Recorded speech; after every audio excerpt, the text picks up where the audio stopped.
includes the construction of a privately developed and operated dormitory providing 238 beds and 55 rooms for students, a community room serving the student population, and approximately 734 square foot commercial space.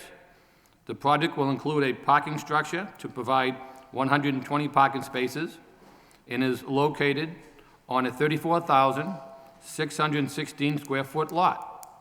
The project is located in the institutional mixed-use zoning district and requires site plan approval from the planning board under section 11.4 of the Lowell zoning ordinance.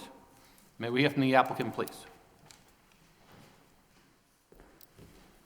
Mr. Chairman, hello. Michael Gimo representing the applicant tonight. As you're aware, the applicant had submitted a letter on Friday requesting a withdrawal of this application without prejudice for the purpose of continued discussion with the neighborhood in an attempt to address some of the issues that have come up at earlier planning sessions.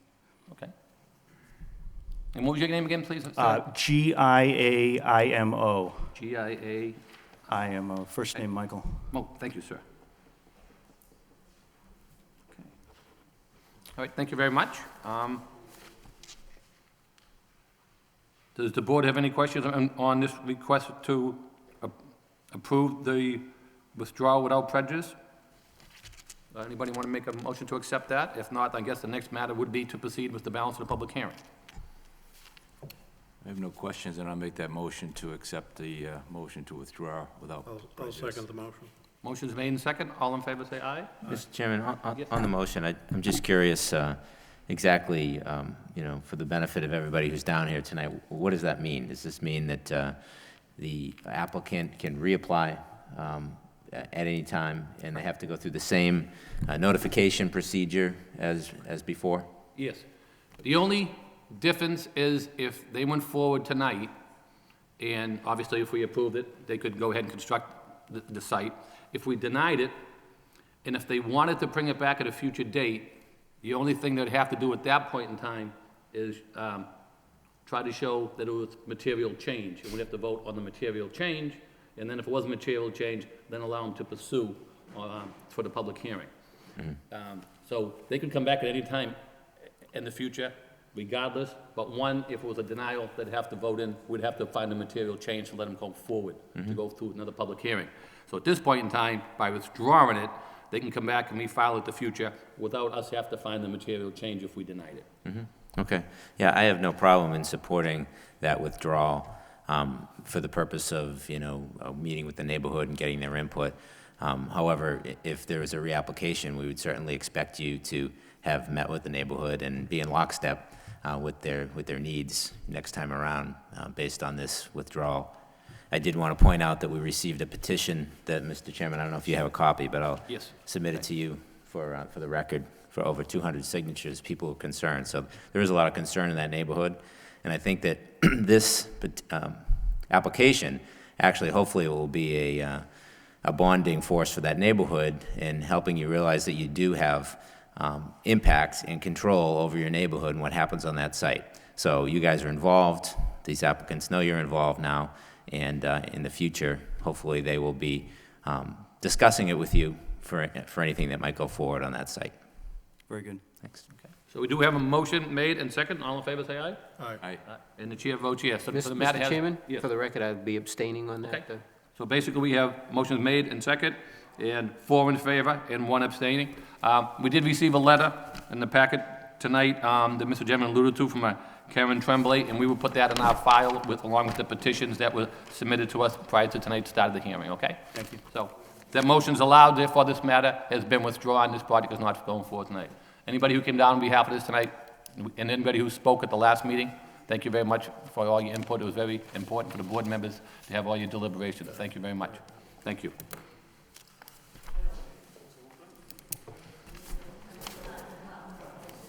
So, Aaron, you have a copy of this to put in that Steve's going to give you? I can give you the same copy that you gave me? I have the letter, but I don't think you have the petition.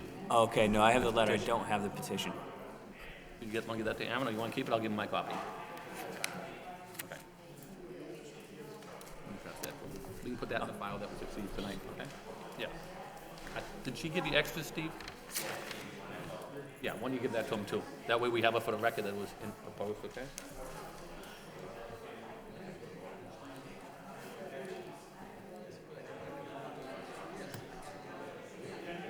I gave him the one, I don't know if he has an add-on, okay? Yeah, Lowell, you next? Yeah, you want to set up? Okay.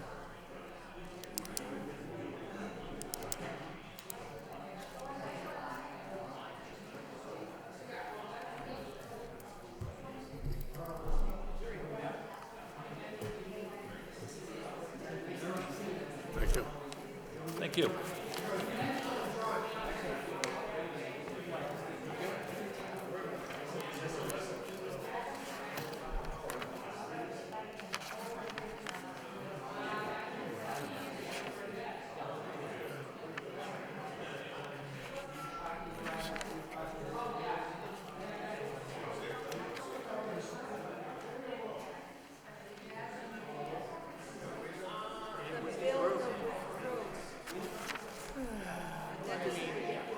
What a nice job this was.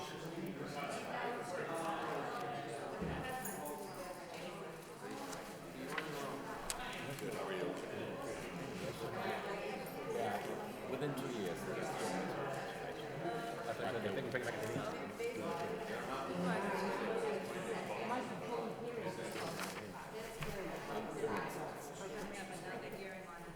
Oh, that'd be nice, yeah. That's a good idea.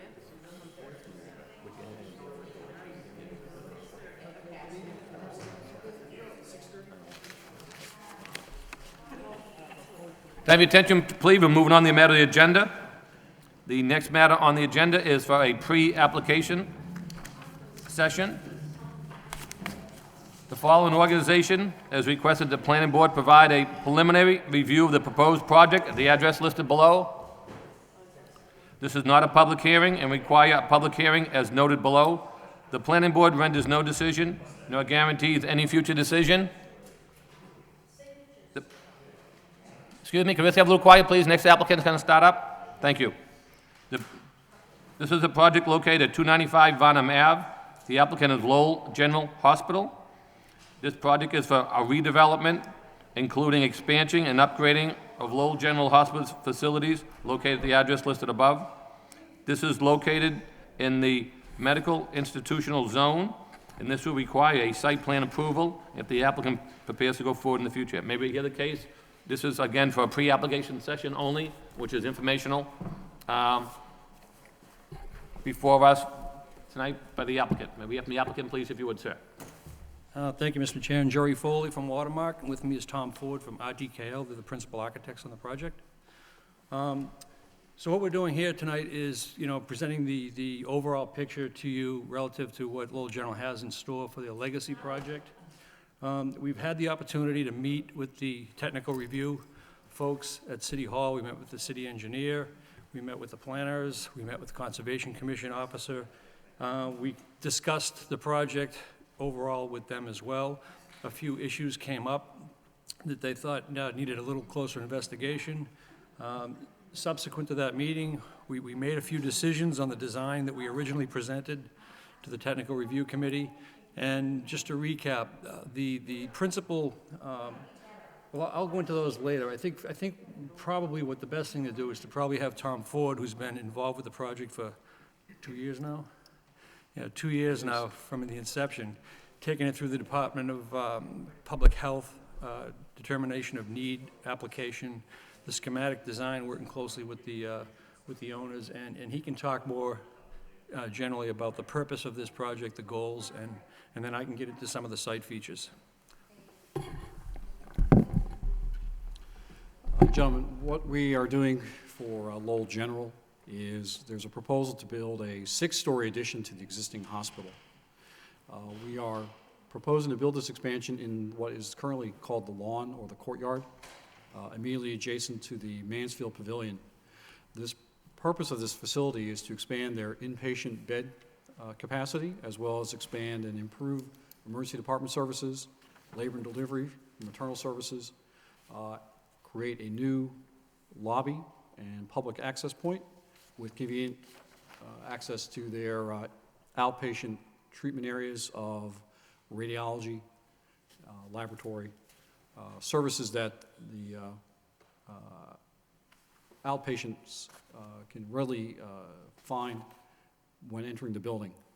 Basically, this helps to improve the wayfinding circulation system inside the building. We have the components include a basement level addition for same-day surgery, 26 cubicles to allow for pre- and post-surgical procedures, and the addition of 3 operating rooms. The ground level, which is accessed from that drop-off plaza at the front of the new addition, behind that will be a new main lobby with central registration for outpatients, direct access to radiology for outpatient imaging, phlebotomy and blood draw, pre-surgical consult area, gift shop, coffee shop, public amenities as well. Also adjacent to that that lobby will be new public elevators to gain access to the inpatient floors above for the patient beds. The next level up, rather the following 2 floors, we are proposing 30 beds, a 30-bed patient unit on each floor. So a total of 60 patient rooms for med-surg, private patient rooms. And the final level of the building will be their maternal labor and delivery suite. So we have delivery rooms as well as C-section rooms. So the entire labor and delivery component can be located in one spot. So RTKL has worked with Lowell General for actually close to 3 years, developing a campus master plan, long-range master plan. This project is the first phase of that master plan. However, the time frame of that master plan is probably many years out before we have any more subsequent additions. So we are, in order to accomplish the construction of this building, we are demolishing the shed building, which is currently an unoccupied, very old, former behavioral health facility on campus. And we'll be excavating the portions of the lawn to go down 2 levels to get to the surgery level inside the existing hospital. We are also providing parking directly adjacent to the front door of the hospital.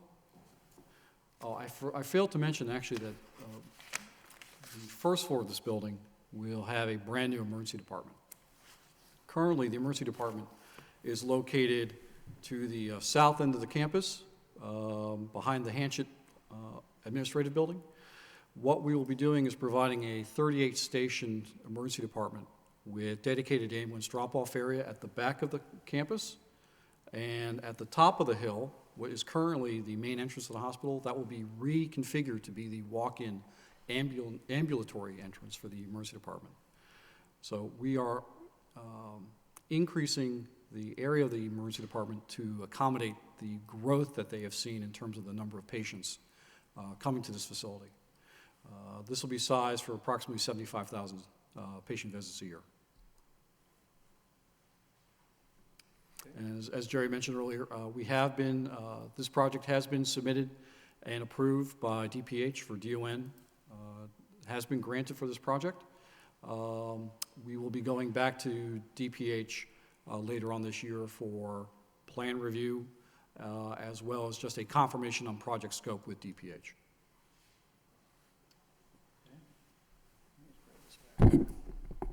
Just get the site plan for a second.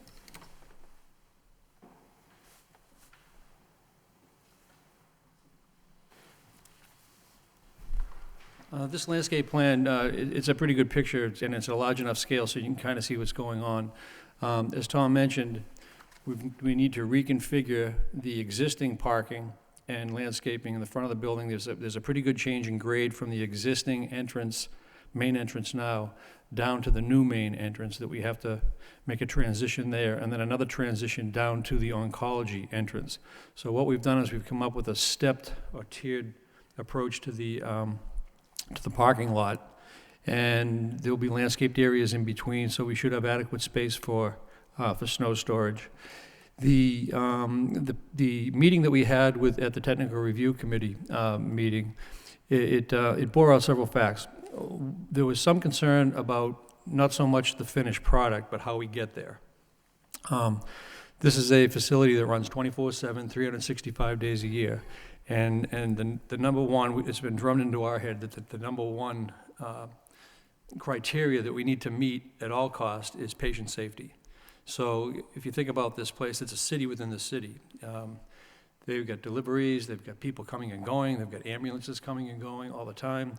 And to build a major improvement like this in the middle of all that, already, very busy site, it's going to take some planning logistically to get this done in stages. The first step is to take down the existing shed building, which I think everybody's familiar with where that is as you come up the campus drive, and it's right there in front of you. That will clear out a pretty good area right here and allow us to, oh, you brought a, nice. And it allow us to do the excavation that we need to get down the grade for footings and foundations for the new addition, which is right here. This is the location of the courtyard currently. So we've got the Mansfield Pavilion, we've got the Oncology Center.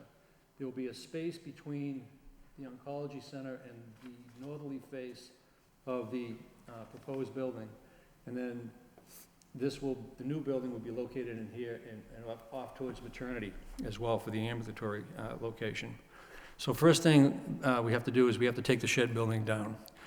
We propose to take the shed building down entirely outside the buffer zone of the wetlands, so it'll be a self-contained type project. The next thing we need to do is we need to modify this road coming in so that we can restore looped traffic back and forth around the site as soon as possible. So sequentially, that will get the site back to a point where I'm sure the fire department will be happy to have access back in both directions, but we'll have to temporarily discontinue the loop. And patients coming to the oncology center will enter from the west axis up to that turnaround and park in the back of the building. People coming to the main entrance or the existing emergency will come in the east axis. And we'll be kind of claiming this territory for a while we take down the shed building. Some questions came up about traffic patterns while the demolition is taking place. And it was a good point of discussion, and we're glad we had it because our original intent was to do something different than what we propose to do now. Truck traffic will be entering on the east side, for the demo purposes, let's say. As they take the building down, they'll be creating a staging area in here where the trucks will load up and then go back out the west side. When they get to the west exit, there was some discussion about what's the best way for them to go. The decision was made, suggested that rather than go right down Old Ferry Road or go across to Delaware, to take a left down at the control signal at Pawtucket, and from there they can go east to west. So that's the way we're proposing it. We retain the services of Finesse to discuss the traffic impacts relative to this project. So they'll be weighing in on this as well, and I think we put their preliminary memorandum in your package.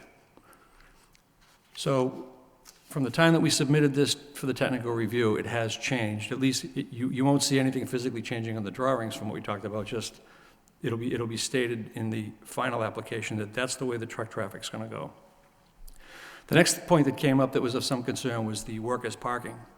Whether or not they're going to be parking off-site, on-site.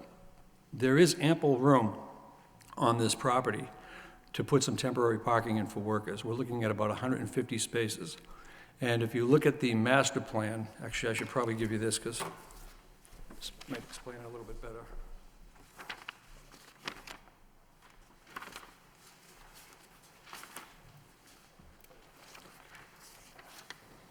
Thank you.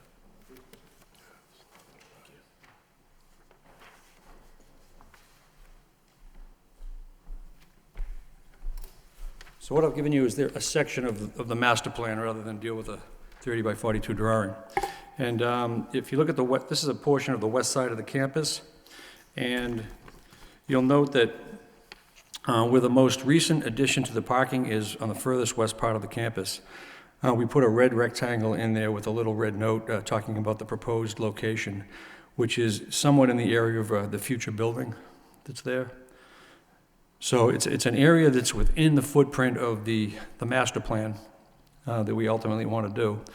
And when we discussed this with the technical review committee meeting, We thought that it'd be a good idea to do temporary parking. It would be a gravel area. We will have to cut some trees down, we will have to change some grades, but we try to pick a location that, number one, would be hidden from the neighbors to the west, and it will also be hidden somewhat from the hospital proper for the east, so it'll be an entrance in, and temporary parking for the workers. It will be shaped somewhat like a shallow bowl in terms of grade, so that runoff will be contained on that surface, and we won't need to route it anywhere off that parking area. And when we're all done, the intent is to reclaim that piece of property, and we can have a discussion about that. But we're not sure 100% what that means. If it means to put trees in there, or if it means that the hospital continues with their master plan. So we don't have an answer for that right now. But I guess the objective here was really to say, look, we're going to have these workers park on site. That way there we keep them off the road. We don't clog up the main entrance, people coming and going. We don't take parking spaces that can be left there for patients and visitors. So that's another point that we addressed since our last meeting. The next point that we talked about was the drainage. Initially, we thought we were going to, and we were in a unique situation here because of our proximity to the Merrimack River. There is a provision in the Wetlands Protection Act that says you should really take a look at where you are in the watershed, and that it might be more beneficial to not detain the water and to get rid of it, get it in the channel quicker than holding it back, waiting for the peak flood to come downriver, and then trying to get rid of it. Well, as it turned out, a bit of luck, but a bit of a nuisance. We had back-to-back 50-year storms in the month of March. It gave us an opportunity to see what really happens at the site. So after giving it some thought and actually doing the drainage calculations, we've come to the conclusion that with minor modifications to the existing detention basin that is down the hill back here, that we can contain and route the drainage into that detention basin, and we can contain the 100-year event, and without causing any flooding problems downstream.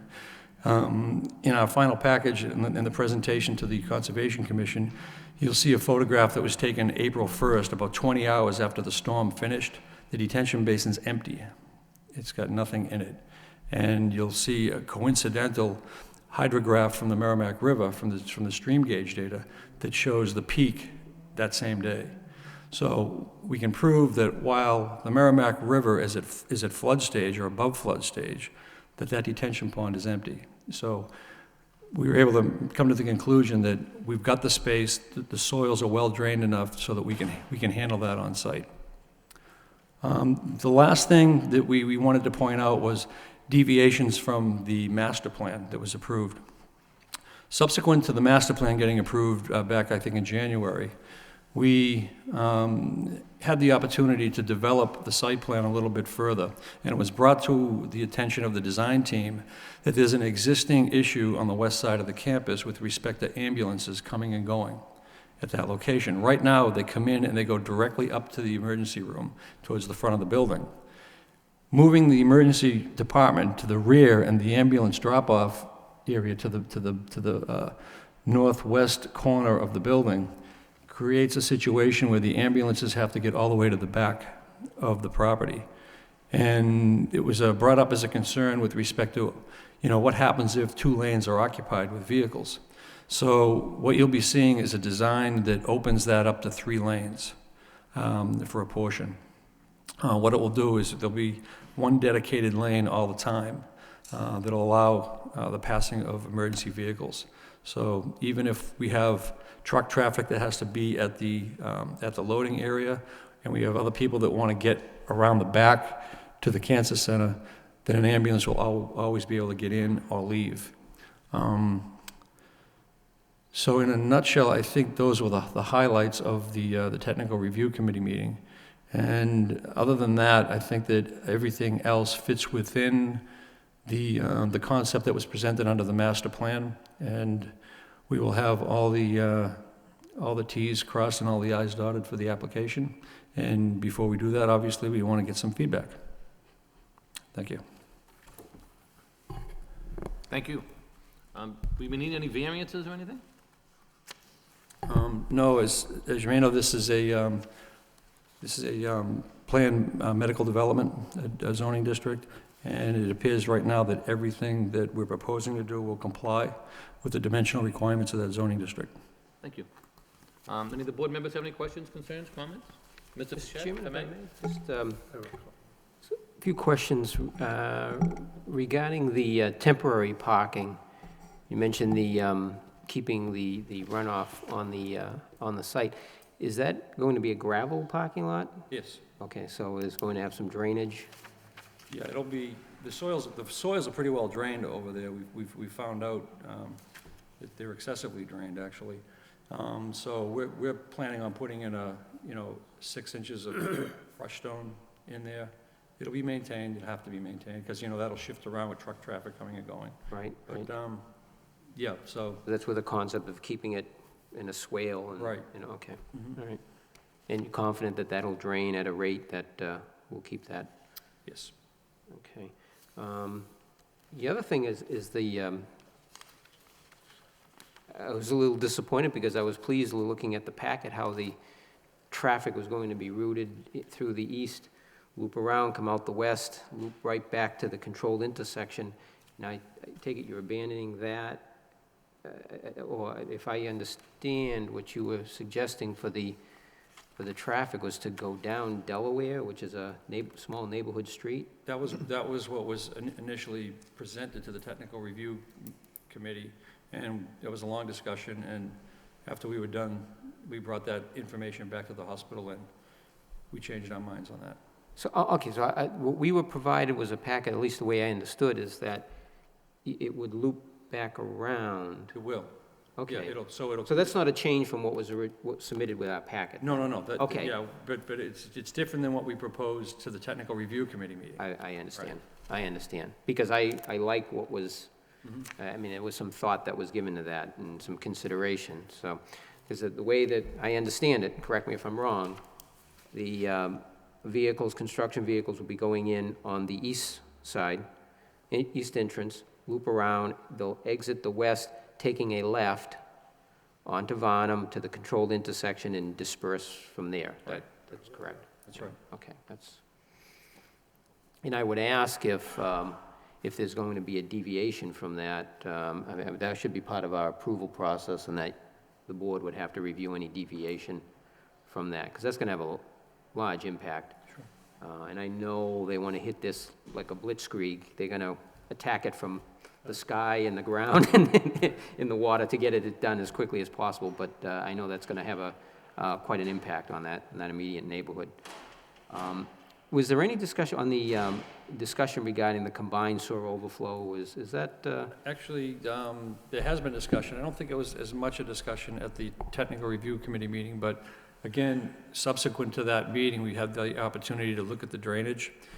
With the modifications that we're making to the detention basin, we're planning on routing all the new runoff out to the detention basin.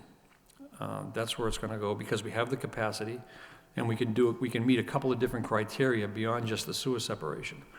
There is an existing pipe. We know of one pipe. We expect that there are more that come out of the pavilion, the Mansfield Pavilion right here, that carry the roof drain. The size of the pipe indicates that it could only carry a portion of the roof drain, but we don't know where the other roof drains are. Our assumptions at this point are that it probably picks up at least half of the Mansfield building. So once we crack this site open, we're going to be able to find out a few things. And so what we've done is we've anticipated that we're not only going to take all the roof runoff associated with the addition, but we're going to take as much roof runoff as we can from the Mansfield building. We think that some of the Mansfield building might be going out in other directions. We'll have to verify it. But we've actually sized the pond to handle the 2- and 10-year storm, which is the requirement for the entire Mansfield Pavilion. Now that means so that means that at least on the east side of the campus, we've already got the Cancer Center building roof going in there. We've got all of the runoff going in there. The runoff that's generated from this portion of the site, some of it goes directly into the stream. That's an old condition. We're not making that any worse. Some of it runs off down into the drainage system, which has been improved by the city of Lowell, and it's already been separated down at the intersection of Varnum and the entrance to the hospital. So the question comes, you know, the city of Lowell was nice, they have I think it's a 18 or 24-inch pipe that stubs into the driveway right now. And they put it there for the right reason, so that we could do the sewer separation. What we're finding out is that we can serve two criteria. We can separate the runoff from the sewer by putting it in the detention basin. The city of Lowell doesn't really care whether we put it in the detention basin or we put it in the pipe. They both go to the river. Eventually, actually, I'm pretty sure that almost anything we put in the detention pond, it gets to the river one way or another, but not by runoff. It's so well drained out there, the perk rate's less than 1 minute an inch.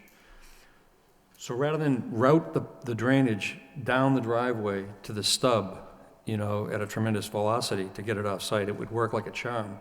But there's really no need to do it, number one. Number two, I think it's more cost-effective, based upon the design that we've come up with, to put it into the detention basin. Number three, it helps us meet the criteria that the state has laid out under the Stormwater Policy Act, where we have to recharge a certain amount of runoff into the ground. So that detention basin is serving a purpose on several counts. And after evaluating it, we just think that rather than firing it straight out to the street, we can, you know, kill two birds with one stone in the detention basin. Now, has Lowell General hooked up to that, Nope, no? nothing And yet. that was put there for Lowell General, is that Yeah, it was, I mean, it was put there without any specific planning. right? Only as an opportunity, should you need it, it's there. But, you know, there are a couple of things going on here. One is that, yeah, we could separate it and get rid of it, but the other criteria is that we try to keep the rate of runoff after construction equal to or less than the rate of runoff before construction. If we pipe that runoff directly into the system that the city of Lowell put in place for us, there's no detention time. So the runoff goes up rather quickly, and we have a hard time meeting that criteria. It would probably cause us, we'd probably have to construct some other type of detention basin in the uphill portions, and there's no real estate left to do that. So we do have real estate down there. There's a little tongue of land that sticks out pretty far, actually, about an acre of land down there that, I mean, it's perfect for that detention basin. And it allows everything to work fine. Now, that's not to say that it won't be used in the future, because, you know, the roof leaders coming from the Mansfield Pavilion, they're not the only ones. Right. So, you know, we have to find out, also doing our due diligence, not necessarily associated with this particular project, but at a future date, find out what's happening to all the roof leaders further east out of the Hanchett building. And we do have a sewer separation plan that's been designed for the west side, and that's already been designed. It's a matter of getting that implemented. Right. 'Cause I believe part of it is the existing conditions is to try to separate that as it exists. Right. Let alone the addition, so. Also on the third lane for the ambulance, if you could just give us a little idea of how far down that's going to go. I think is it just, is it going to be starting at the entrance, or will it be when you get, We'd like to maybe put an island in the entrance, the existing entrance down there now. now that's on the, well, I saw that on the east side. Right. Is that on the west? We'd like to do the same, bless you, we'd like to do the same on the west side, for a couple of different reasons. If you've ever been in there, it's kind of a helter-skelter turning movement. You know, people cut the corner, people are coming and going. So what we would end up having is we would have one lane of traffic entering on the right-hand side, 2 lanes exiting, so people can go left or right at that location. And that seems to be where the logjam is on a daily basis, is Now, people. that's what your design is for the east side, so No, what you're saying is that you want to replicate that on the west Yes. side, which is not on here, I don't believe. Not yet, right. And the other thing is, and we still haven't got this totally fleshed out with the hospital, is, to answer your question, is how far do we want to take the 3 lanes? Right. We'd like to take it all the way down to the entrance if possible. The issue with that is, it's kind of at this point in time, it is a bit of scope creep relative to what was initially the inception of this project, because it came up after the fact, after the determination of need was done, after the schematic designs were developed pretty far along. And it's a site design, so, we have to take a look at that, because it'll cost some money to do that. And so we're still trying to develop that so that it works. Right now, the concept is to go down, if you see where that angled parking is, I don't know if it's on one of these plans that was submitted with your package. Are we just talking west on the west side? Yeah, I'm not sure, on that plan that we submitted, does it show there? It's not on that one. Yeah, you won't, I'm sorry, it's not in your package, but, Yeah, I was gonna say, I didn't. yeah, if you look at the landscape plan that we submitted, it's a small-scale plan, but it does show what we're proposing to do over there at this time. I saw that on the east side. Yeah, if you look on the west side. It's an 8.5 by 11 sheet. Oh, okay, hold on. So we're looking, there's a section of angled parking up there on the left as you come in that just terminates at the top of the hill. And then there's some tough grading up there that you have to make some crazy turns and some ups and downs that make it difficult to get through that whole back section. We're looking to take the curse off of that with this proposal. And what we're trying to do is we're trying to develop the 3 lanes down through that angled parking. So the angled parking there would be gone, and it would give us enough room to create 3 lanes down to where the angled parking begins. Now, whether we continue to that 3 lane from the beginning of the angled parking all the way down to the road is something that we still have to study and look further into. Okay. Now, and have you given consideration in designing and really laying the surface for a central artery around the campus to access the rear? Because you're obviously going to do, you're going to have to accommodate construction vehicles looping around there. I think this would be the perfect opportunity, as we discussed even with the master plan, is that, again, keeping it a campus environment and thinking of future expansion. I think, again, it's a great opportunity for the hospital, and everybody wants to see them do well, but we talk about coexistence, as you mentioned. It's a city. Mm-hmm. And it's a city in the middle of a neighborhood. So it's just, I think, a circulatory, an internal road that allows the traffic to circulate and would provide for future expansion within that infrastructure that will exist after this project, I think will be key. Well, that's actually kind of the way this was designed.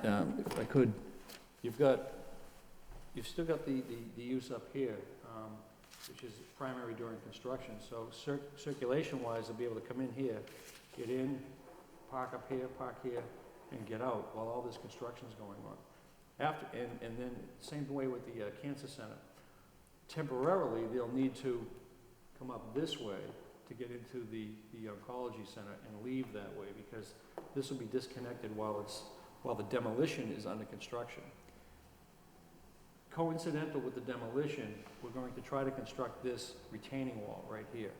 And I think everybody's pretty much familiar with the changing grades that we have out there. So we've got some limiting factors, that being the wetlands, the buffer zone, and also the 25-foot riparian zone associated with Flaggy Meadow Brook. So we're trying to accommodate the traffic. We're trying to get a loop road now that will go straight out like this. So if you want to make that loop around the entire campus in either direction, you could do it. Yep. This would be a 24-foot wide aisle all the way through on both sides. So you've got these internal circulation patterns. You can come up here. Here's another internal circulation pattern here. Here's another internal circulation pattern here. And for deliveries, although it's not shown on this drawing, there's another internal circulation pattern over there. We're also looking to modify the way trucks move at the loading dock. And again, we have to flesh that out a little bit more with the owner, because it's important. Right now, they come in and they back in, and then they go back out the west entrance.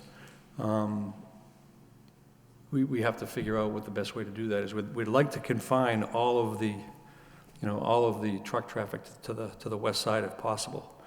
But if designed like this would accommodate truck traffic leaving on the east side. So deliveries like, food service and people like that would be able to come in the west side, back up, and then drive out without interfering with ambulance traffic. Good, that's what I'd like to, I mean, again, I think an internal road would service even future growth on the site as well, so, good. Thanks, Jerry, no, I appreciate it. Certainly. Appreciate that. Mr. Chairman, that's all. Okay, thank you. Mr. Lockhart, do you have any questions, concerns? I do, just a couple of quick ones, I think. Regarding the drainage and the combined sewer overflow, is the city engineer actually signed off on that? What you described as going into the detention pond as opposed to connecting to the No, we've got, stub that they have provided? Have you reviewed that with them, Sharon? yeah, we actually had a meeting with all the department heads back in, what's the date? March? Yeah, back in March. So we had all the department heads come in advance of us getting designs ready for permits. Right. And Mike Stewart was there from the treatment facility, and city engineer was there, and all the department heads, planning, everybody. So we did have a discussion about that.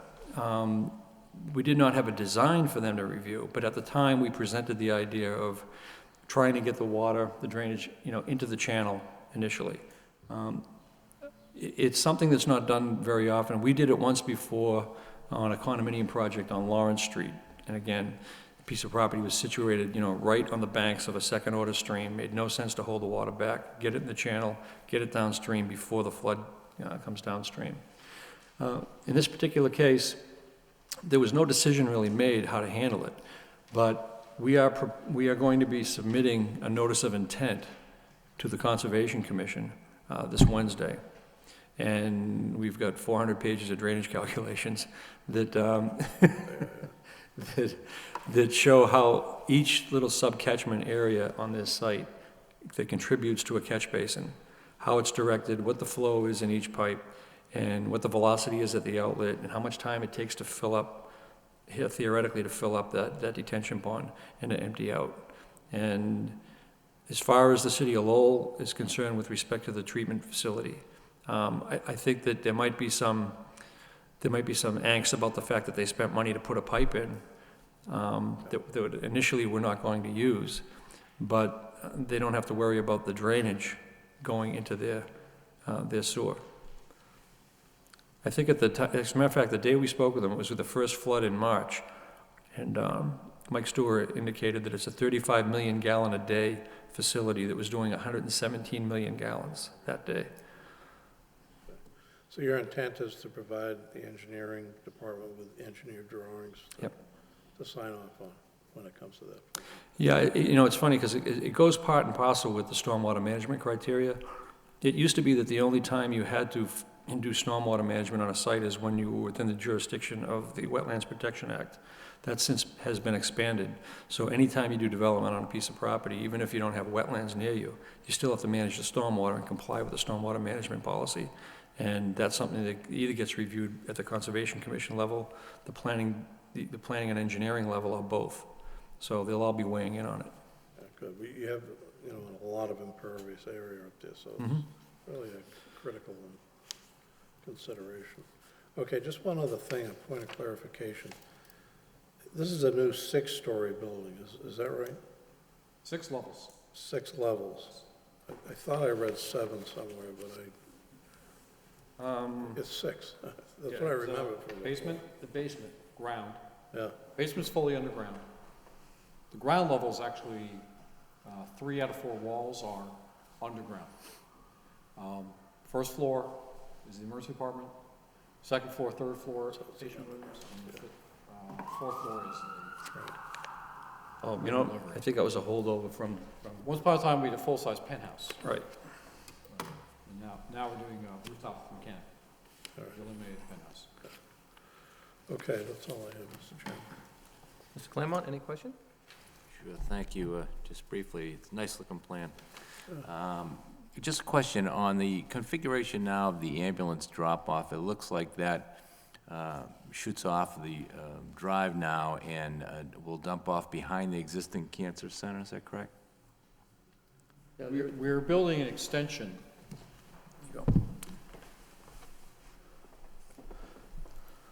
Our project limit is from the north face of the Mansfield Pavilion, and we're infilling the courtyard with our new structure.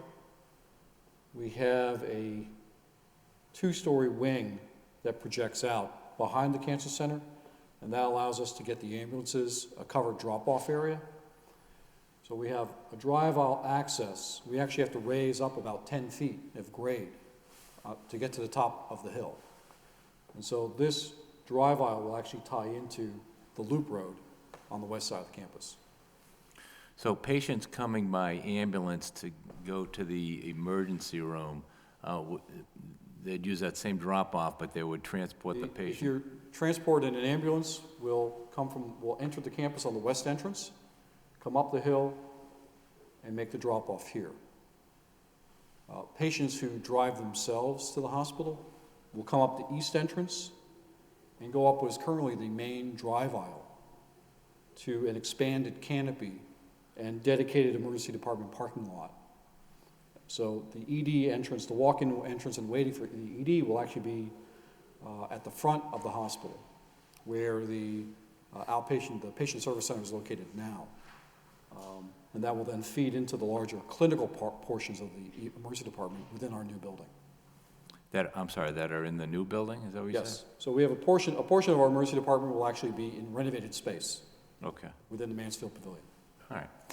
And with what's being shown now in the parking configuration, how many new spaces are involved from what you have now, as far as parking is concerned, I'm trying to remember. if you know? Yeah, we added some spaces in the garage to anticipate. I don't have a final count. I know that,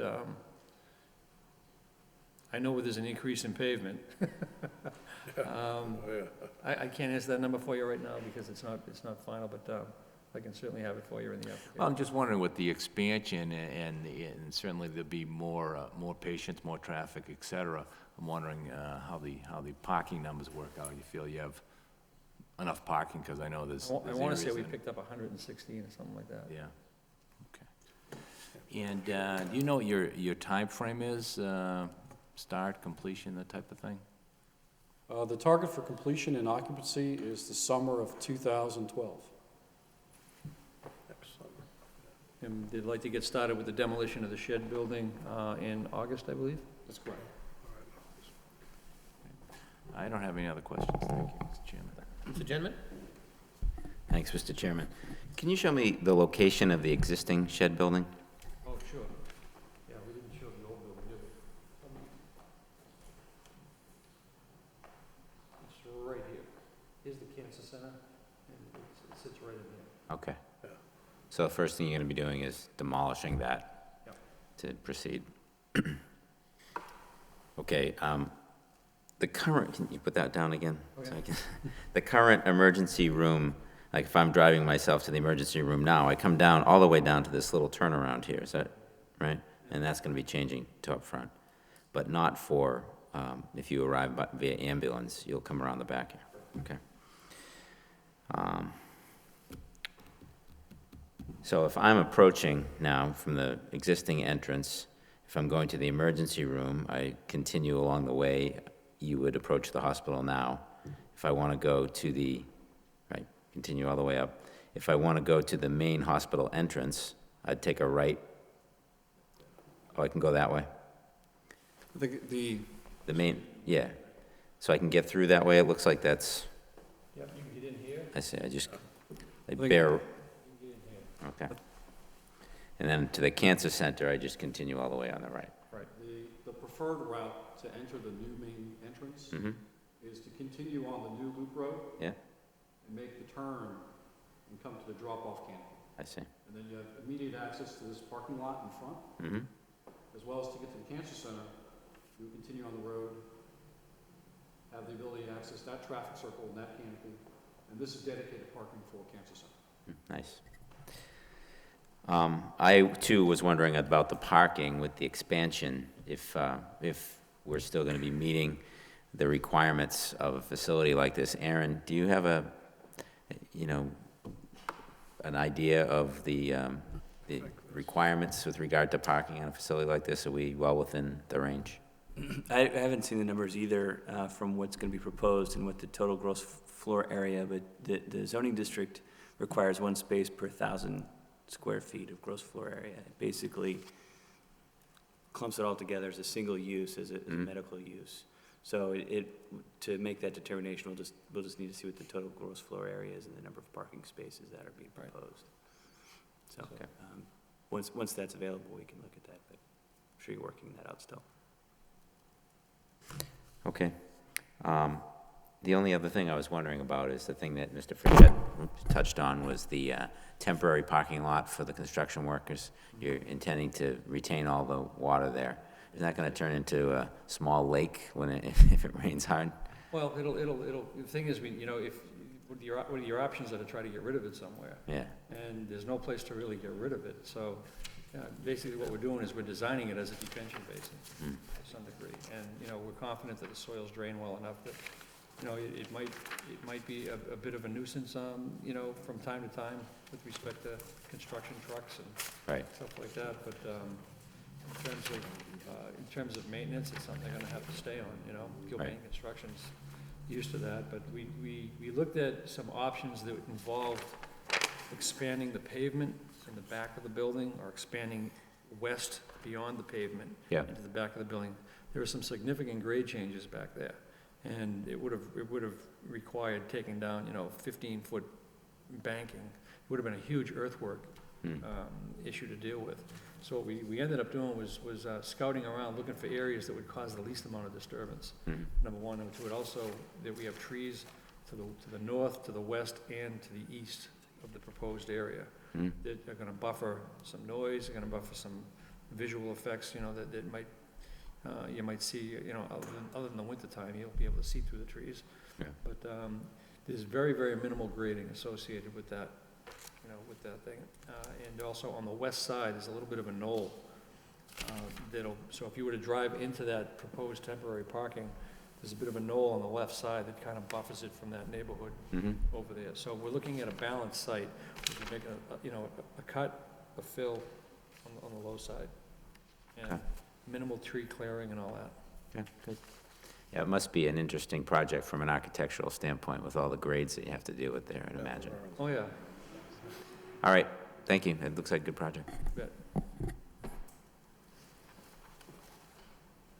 I have no questions at this time. The only note I saw from Mr. Clausen, our associate planner, is that you might be coming in sometime in June, maybe, for the site plan visit, if you have everything in a row? Yeah, we'll be filing probably within 2 weeks for that June meeting. So maybe, I think we have maybe the June 21st meeting you might be looking for? I think our next one would be 6 June. I don't have my schedule with me, but, The other one would be June 7th, which would be kind of close, wouldn't it? Yeah, 2 weeks. yeah, we're pretty far along, actually, to be honest with you.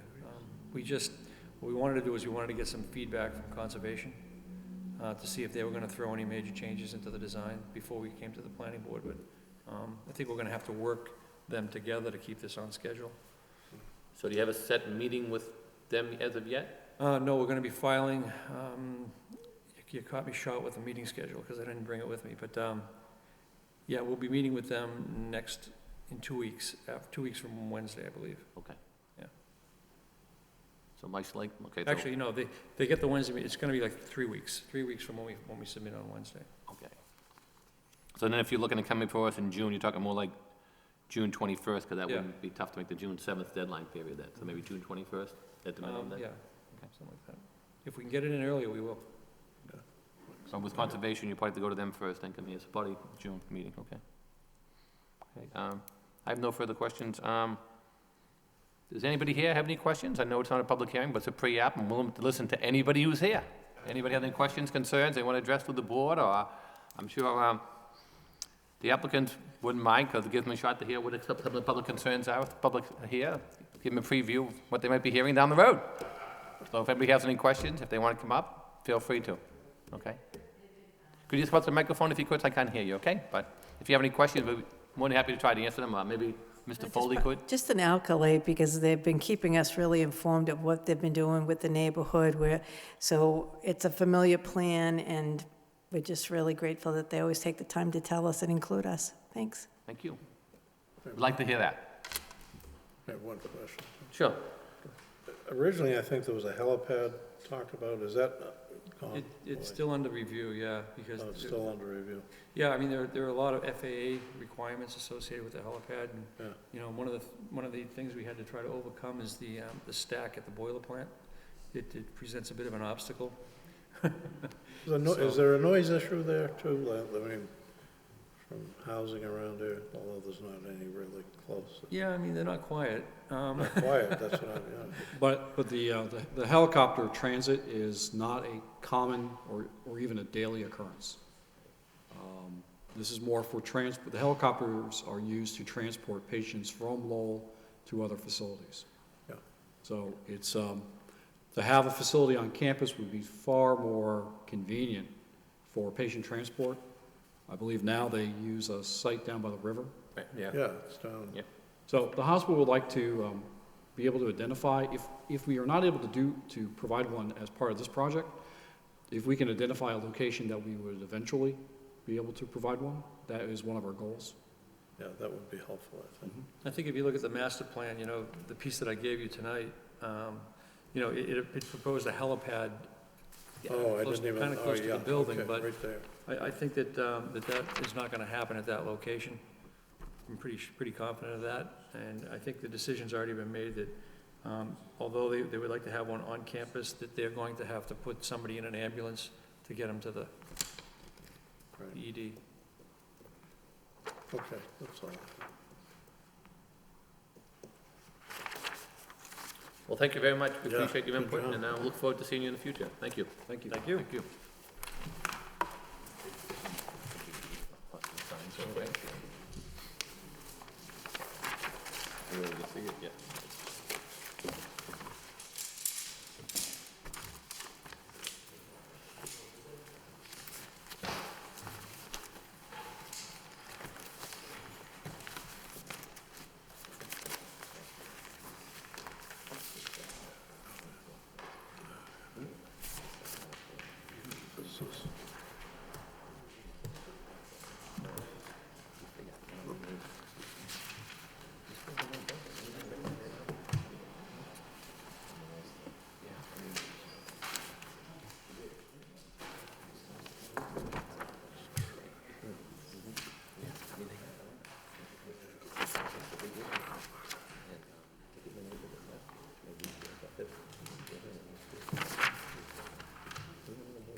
Moving along, we have under old business, we have a site plan amendment. This is St. Joseph's High School.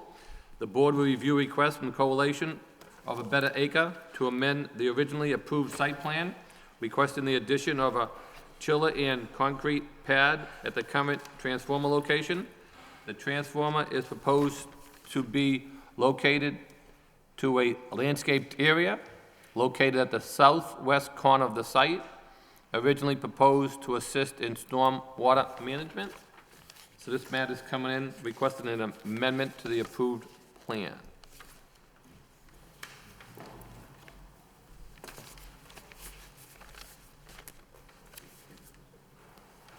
May we hear the case of the applicant, please, sir? Consultant, we're here on behalf of the Coalition for Better Acre for a minor site plan amendment.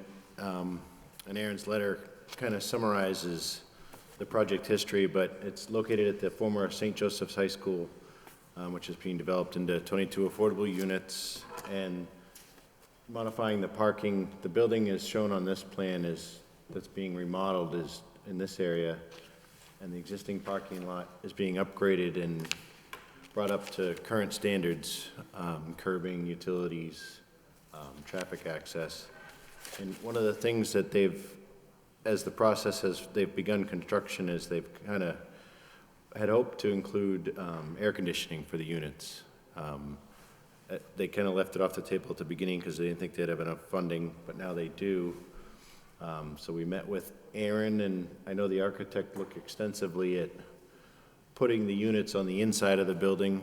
They were kind of forced where there was an existing structure and kind of maintaining the historic aspect of the building and what the modifications they'd have to do to the attic. They felt that the outside was the better kind of location for the unit.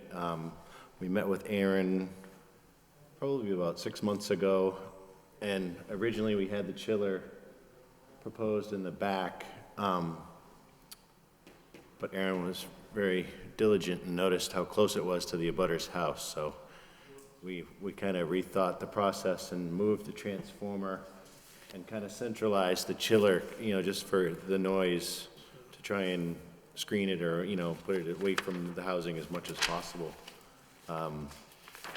And again, switch the transformer to the back, which are pretty quiet. They're not very noisy. Aaron's recommendations, I know he raised a concern about the square footage that currently the parking lot is kind of almost paved to the property line, so we're providing more green space than what's currently there. For this district, it requires 5% of the lot area, which was calculated to about 500 square feet, and as designed, we're providing about just over 2,000 square feet. So we are losing about 1% of the green space with the transformer and the chiller pad, but we're still well over the requirement for this district. We didn't hear from the city engineer's office, but I did meet with them back on May 11th. I didn't talk with the city engineer, but I talked with one of the guys in the office, and, their protocol for something like this would, his recommendations were just to, our concern was the chiller line connecting underneath a private road. And he said that it would just, with any typical utility, they would require a flowable fill, depth requirements for frost, and a street opening permit. So he didn't provide any formal comments, but we did meet with them. And then last but not least, we did try to screen it. It's kind of a small island, and we did provide bollards for protection of the unit, but we also added some screening to try and mask it as, cars are coming in, and that's it. Okay, thank you. Aaron, do you want to be heard any further on some of the comments that you addressed in your memo to us, as well as what was brought up by the applicant? Sure, yeah. As Matt pointed out, we met a while back, and one of my first concerns was noise impacts of having a chiller that close to an abutter. Initially, when we spoke, the opportunity to move transformers and move the locations is a little restricted by National Grid and utility. So luckily, it looks like that's going to not be a problem in this case. Yep. So that's a good thing. And then as far as landscaping in the parking area, I was able to do a quick calculation of what would be required, which he's right, it's about 500 square feet of landscape area. I wasn't able to do a complete calculation of what they provided, but it's either way, it looks to me from just a quick review of what was provided on the plan and what's required, that they do meet the landscape area. And then the tree location with them placed along the boundary on the southwest, and you can't see it on that plan, but on the site plan on the east side as well. And the tree stormwater pits that are along Decatur Ave, it does have the tree spacing that it needs for the parking lot, you can see along there. One of the things that I had discussed in the comments to the planning board was, since there was a fair amount of landscape area being lost, that there may be an opportunity to provide some landscaping between Decatur Ave, the edge of Decatur Ave, and the perpendicular parking spaces. There's about, I don't know, it's a 5 or 6 foot strip that it's kind of hard to see in the plan. It's all gray, but you could make that landscaping. And if there's any question at all about meeting the requirement, that could be provided there, and could also supplement the stormwater retention capabilities of those trees. Matt probably could speak to that better than I can, but those tree pits are designed to capture the majority, if not all, the stormwater runoff. But if you added some additional landscaping there, that would give it greater capacity. And it would delineate the space between Decatur and the parking area better than it is now. Right now, there's just the parking, the concrete bumpers. That's the only delineation between the street and the parking. Just to go back to way back when this was originally proposed, one of the reasons that landscaping wasn't put there in the first place was a hope to provide sort of a sidewalk or some sort of pedestrian walk along Decatur. But as that plan evolved and that became a stormwater solution, and there's trees now, obviously it can't be a pedestrian area. So I think the idea of turning it into landscaping really wouldn't have any negative impacts on pedestrian access in that area. So that's at least a potential area to add additional landscaping. I did discuss that with the Coalition for Better Acre, and they were amenable to that. They didn't think that that would be a budget buster by any means by adding curbing in that one island. Then we might have to work out the details of the tree box filters and ensuring that we still are providing either, you know, a break in the curbing for water to enter or something to that effect, but we can definitely, I think, include that. I think it would help define the parking better. Aaron, do you have any comments on the screening of the chiller? Oh yeah, there was a question I had with the placement of this, the bushes or the trees. I'm not sure what type they are, but they seem to be right on top of the electrical utility lines, and I don't know in depth? elevation if they're gonna grow into the electrical lines, if that'll be a problem or not. No, and I can double check that. And our location, I know now we've got multiple utilities on the other side of the street. They're paying a lot more, and they're looking into where all these utilities are gonna be entering the building, but then conduiting underneath Decatur. So we're still kind of ironing out the final locations, and I did kind of bend the electric lines around our trees, but we'll make sure that there's no conflict there. Now, so to put, for the screening of the chiller, then, could you point that out again? Yeah, so what are you gonna put right there? These, I call them shrubs, but I assume they'd be abrevieties, Okay. with bollards in between. And then Oh, okay. there's All right. bollards. I heard you say bollards to begin with, so I just wanted to expand on that if I could, okay. Yeah, Pushes in. I had a certain distance that the chiller requires from the chiller to the nearest obstruction. So I wasn't able to fit trees on this side, and actually, we just make it to the toe of the curbing on the other side for the clear space that's required for the chiller. So the bollards will be set back a little bit behind the abrevieties, to tell you where the seam as well? There's 3 across the front, and there's 3 along Decatur. Okay. And those would help screen those as well with the, Yeah, and Shrubs those more for plows, but right. I think with the 4 abrevieties and, you know, we're gonna squeeze a tree in somewhere in the island. And there's fencing along this side. And, you know, if you make the bollards the same colors as the trees, they blend a little better, you know? I mean, make Absolutely. them all green instead of making them fluorescent orange with and the green, you know, so kind of blend in for Yeah, visibility they seem to like purposes. yellow and bright Yeah, colors. you know, don't sometimes we they? see those colors and, you know, if you make them a neutral color or something that's gonna fit Yep. with the shrubbery, sometimes it just blends a lot easier. Okay, any of the board members have any questions, concerns? Mr. Genman, please? Thank you, Mr. Chairman. What about safety? You know, the chiller, I assume, is going to have fans on it and so forth. I know there's generally a lot of children on that street because we have some housing up and down the street there. Is there any Aaron, I guess I'm asking you, is there any issues with safety, those chillers with the fans and kids climbing up there and putting their hands in or something? Honestly, I don't know. I don't have an answer for that. There's screens on top. There's a detail. I think it's on the 3rd page of the submission. But it doesn't reference any kind of safety standard or what the dimensions of the screens are, so whether or not a finger can stick through that or not. That'd be a concern I'd have. And you're not giving up any parking, right? Nope. That's good, because I know the parking situation is already pretty constrained there. What about snow storage? Where are you gonna put the snow from this parking lot?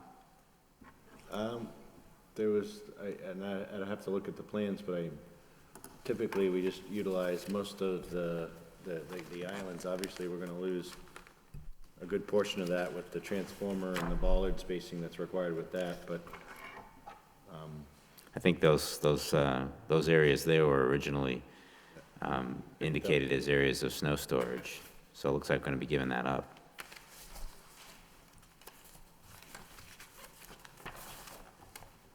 And you know, when you give up the snow storage, essentially what you end up doing is you give up a couple parking spaces, right? Because you end up stacking up the snow in a parking spot at the end of the row.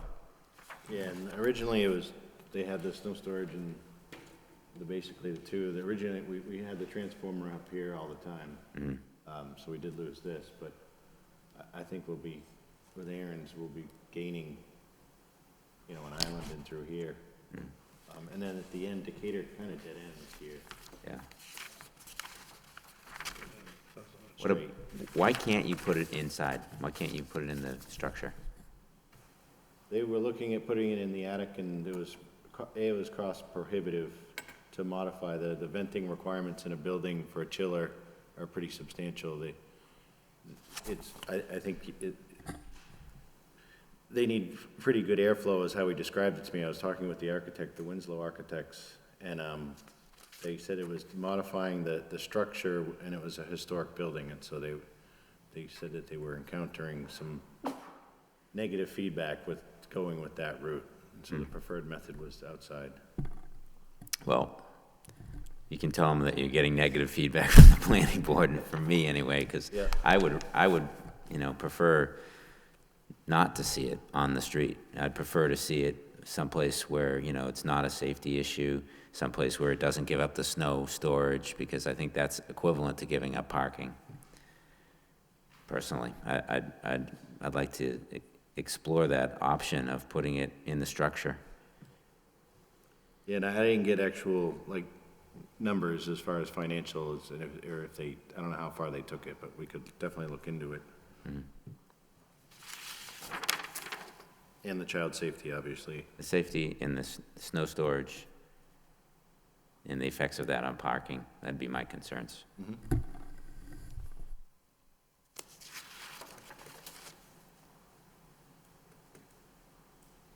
That's all I have, Mr. Chairman. Thank you.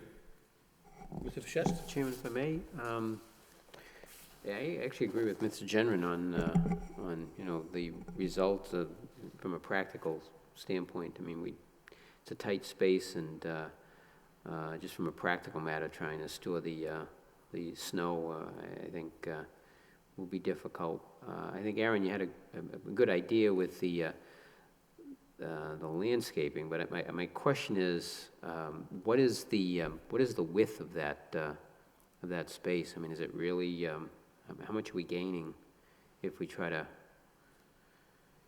make that a landscape area? And then the other question is, we've run into this in the past where we designate it as landscape area, and then it comes back that it's not wide enough for plant life to be able to survive. So, I mean, I guess I have a little concern with that. I think, I mean, currently there's utility poles that run down Decatur, one of which gets moved.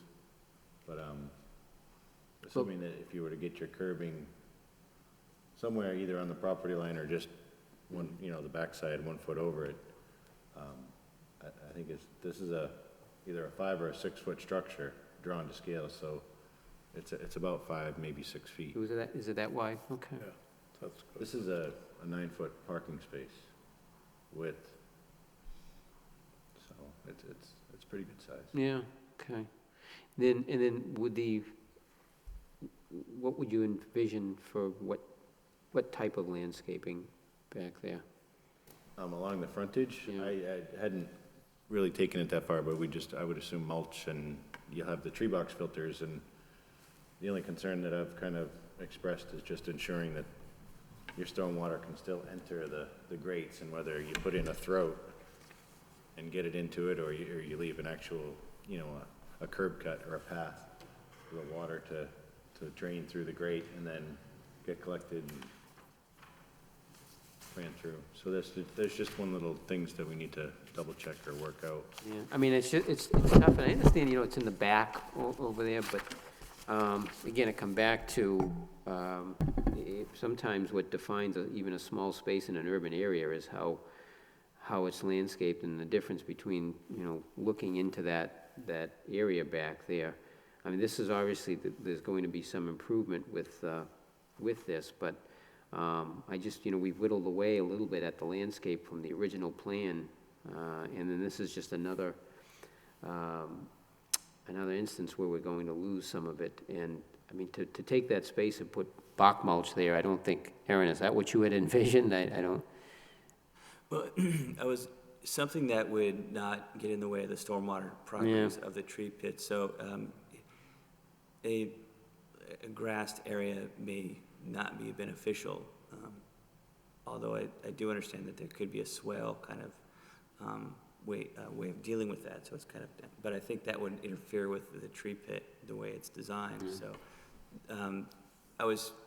what I was thinking would work there would be something that would be more kind of like the taller kind of grasses that are a little bit hardier, that would be able to help with the stormwater properties, would provide some green, some additional green landscaping, but not anything that would have been like a manicured lawn. It's the space of it. It wouldn't be. I don't think there's any place on this plan that was ever going to be designed as a lawn space. Right. It's all going to be, either shrubs or From a practical sense, I just don't know if we're really going to gain a lot there, even visually for that site, by doing that.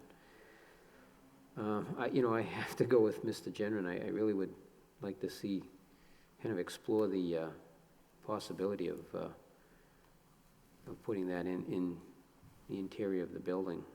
I just, it's a tight space to begin with, and I know parking was an issue, and certainly I thought it was a good project. I still think it's a good project, but I just think that I think from a snow storage standpoint and just visually, I think we're losing part of what the attraction was of that particular spot in the back. Is this hard and fast? I mean, they're under construction, and I know that they were monitoring the timelines, but I'm sure if we need to get more answers, we could, if the board would allow, we could come back in a couple of weeks, and I could try and get some hard numbers, either on more information specifically on the attic, and I touched on it lightly, but I didn't get into it with the architect too much. I mean, I just, maybe if you go back and indicate the board's having some issues, on just my thoughts, I just add to it, that, in looking at it and sharpening the pencil, there just may be a way it'll work. If you look at it, everybody looks at it a little bit differently. Again, I think it's a great project and great reuse of that building, and that's not to say that that's a negative effect on a negative view on the whole project, but I just hate to whittle away at this. They were excited to provide air conditioning, so they were actually. Oh, sure. They were looking, at first they were hesitant, but. Right. Once things, as far as the construction and the numbers started to come together, they were able to put it in their budget, so. Right, no, understood, but again, it's at the detriment of what's going on back here, and, this could be the impetus to really, this could really start to, we improve certain parts of the city by one property at a time, and, even for the tenement buildings that are in the back there, and you look at the back, and, this has potential to really, look a lot nicer than what's existing there right now, and I just hate to see, this is just one element taken away from the visual aspect of it, and I know it's not on the Merrimack Street in a visible area, but again, I think it does have an impact. That's my thoughts on that, Mr. Chairman. Thank you. Mr. Lockhart? Yeah, I too think that your site plan would be better served if that trailer was located in the building. I'd like to see some more information on that and maybe understand your decision-making process. And you know, if you're forced to put it outside, maybe you could provide us with some cut sheets on the product itself. Mr. Jenner brought up a good point about safety, kids in the area. Yeah, and I don't unfortunately, think I don't they're know that enough designed where about you them, can so. reach into them, but I think we ought to take a closer look at that. So again, I'd prefer to see it in the building, but if it has to go out there, I'm not gonna not vote in favor, I don't think. The other thing is the landscaping. I would encourage you to, you know, incorporate additional landscaping wherever you can out there. As Mr. Frechette said, beautify that area like that has a, you know, an effect on the whole neighborhood. Particularly that strip, that 5 or 6 foot strip that you indicated. Just take a look at it. That's all I have, Mr. Chairman. Thank you. Mr. Claremont? Yes, thank you. Going to ask an obvious question. I don't know the answer to it. Any difference between a chiller and an air conditioner? I think it is an air conditioner It's unit. the same thing, right? Yeah. It's just a bigger version. All right. So these units, I mean, we typically see them located up on a roof. Yeah. Does this building not present itself as a possibility to That locate it was- on the roof? And I think this building doesn't have that where they would have to modify the roof. They were utilizing the existing structure. I think they were kind of forced into using the attic space, and then they would have to vent, you know, the exterior to make sure that there's enough airflow, is how it was described to me. But we can definitely get more numbers on that. I didn't ask the right questions. Yeah, the roof wouldn't be sound enough to maintain a unit such as that? Is that the issue, or is there another issue? I think it was the historical aspect of the building. Yeah, that very well could be. Let's watch very closely. Historical. That's what I was told. How high a unit is that, do you know offhand? I don't. It's about 3 by 5, and I want to say it's about 4 feet tall. Yeah, see, so if it would affect the roof line, visually it would be a consideration, absolutely.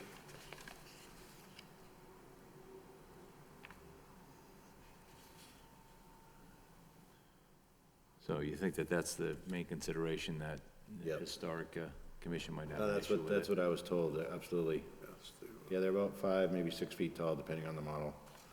I can't remember exactly. Is this structure in a historic zone? It's not in the historic district, but it's considered a historic building structure. That's all I was told, and I just kind of took the ball and ran with it at that point. The roof isn't flat, so it would take a modification Yeah. to find a spot on the exterior part of the roof.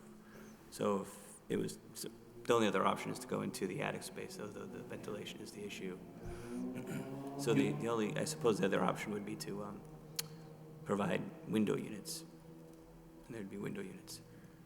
Oh, exhaust up the side. Do you have a sense as to how noisy that unit is?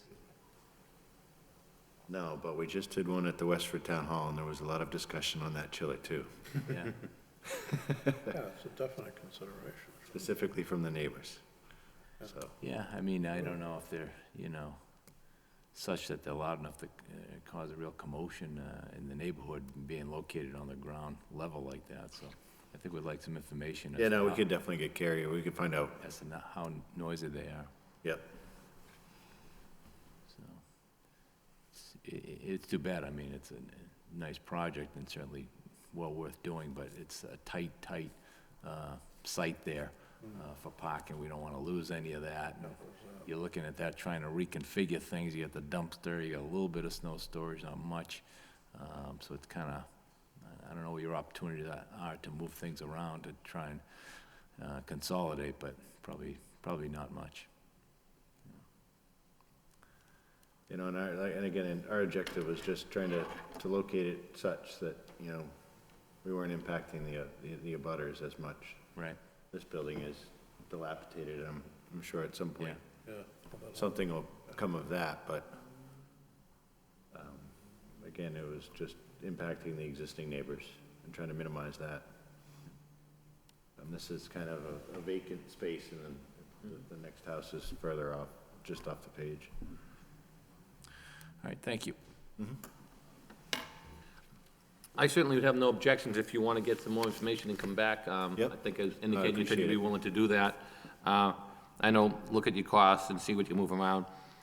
Maybe just one small suggestion I might have is, if you're still kind of fixed on keeping that chill in that location after you try to get all your answers for us, maybe if you'd consider maybe removing some of the snow off-site if you had to? Yeah, no, and I think I can definitely ask that question, and I know the Coalition for a Better Acre, I don't know if they're maintaining this building or if they're gonna have property managers, but I can definitely find out. Yeah, I mean, if, if that's an issue, just, and I know usually what happens is, they plow it into a couple of parking spaces, and then they take it out of there, and then try to free up those parking spaces. If you have a mild winter, it's not too bad. If you have a tough winter, once that snow piles up, move it, it's there all season, just keeps accumulating, so that's just something for consideration if you feel, if we're concerned about maybe losing some spaces, would it be an alternative to, keep those spaces, available, and at a minimum, not to lose many during, the winter months, so just a consideration if you consider that, if you feel you're stuck with that location, And maybe, better, if the, acre's not covenant, if either the property management, if you could put that in writing with them and make that Yeah, condition no, for I them. can to- definitely find out Something to and answer. consider maybe when you're looking at coming back, so that's the only suggestion I would have for you at this time, but. And then, Mr. Chairman, just Sure. one thing, just if you could explore even with Aaron, but that strip, that 5-foot strip or 6-foot strip, if you came back with at least some concept of, because I have no idea when we talk about doing some sort of, Yeah, I understand what Aaron's saying, that they're not cutting any grass on the site, that's gonna be tough to bring in just maintenance crew to maintain that small piece of grass. Right. It's like that strip you get, like in between the sidewalk and the street, a lot of people maintain it, people don't, and you're like, some person has pavement and probably shrubs suffer. to come in to just touch that little grass, they're not gonna touch it. that's why, it sounds good, but to try to visualize how Yeah, you could do right. something there. But I mean, it's the thing, if he's doing the shrubs on one side, do them all around, and then whatever maintenance crew comes in is just taking care of the shrub spot instead of bringing the lawnmower or whatever, but so hopefully it gets, trimmed and make it look neat instead of just letting that part overgrow, and, because they're not gonna fertilize it, cut it, seed it, or whatever, Yeah. it's just that small, it's just gonna die out and be dirt. Yeah, exactly. I mean, no disrespect to anybody, but that's just the way things go. I mean, Yeah, trying to prohibit pedestrians cutting through too. yeah, you'll have walkways, there'll be stamp ones, so something that would be like, shrubs that will keep and, easy to maintain, be consistent with the other boundary lines, So, I mean, if you could either resubmit and come back anytime you like, or if you want a date certain, it's totally up to you, whatever you prefer, if you wanna come back. Yeah, no, if we could schedule it the next available meeting, that Okay. would be the. Our next meeting would be, 17th, June 7th, Okay. if you like that night, I mean, if you need, more time, you can always let us know and ask for, put out, but if not, if, board would make a, and be interested in making a motion that we, continue to a further date for more information for the applicant to come back to address the concerns that were raised this evening. I'll make a motion that we move that forward as you stated. Continue the matter for the applicant to come back with Continue more the information. matter. Okay. Correct. Second that. Motion made and second. All in favor, say aye. Aye? Chair votes yes. Are we talking about coming back as a pre-app session or as a, Well, this is under the, this is old an business, so this is an amendment, amendment. okay, Yeah, and it's sorry. a discussion item, Okay. minor amendment. Right, yeah, okay. So this is approved to be an amendment, right? Just before we leave the matter, were we talking about, you were originally considering putting both the conduit and the chiller on this patch of land back here? No, the preference was to keep the transformer along Decatur and have the chiller, Okay, I see. but You wanted to flop About those. 13 You feet. couldn't put them both on the same patch of land? it was, specifically, it's the setbacks that National Grid has I for see. their transformer. They've got very strict I see. spacings for their bollards, Okay, and actually, the chiller does too, so I Okay. wasn't able to squeeze them. good enough. That would have been ideal, though. Aaron and I talked about that. That was our preference, or Aaron's preference. So those are basically the only two locations then, what you discussed to come up with, nowhere else on the site kind of worked? No? Okay. I'm sure you Yeah, gave it a lot yeah. of thought before you came, I mean, too Yeah. close? Everything else is too close, okay. All right. Well, thank you very much. Yep, thank Appreciate you. it. You're welcome. It's June 7th. Yeah, June 7th, the next meeting, yep. Motion was made and seconded by all parties, right? All in favor, say aye. Aye. Okay. Thank you again, sir.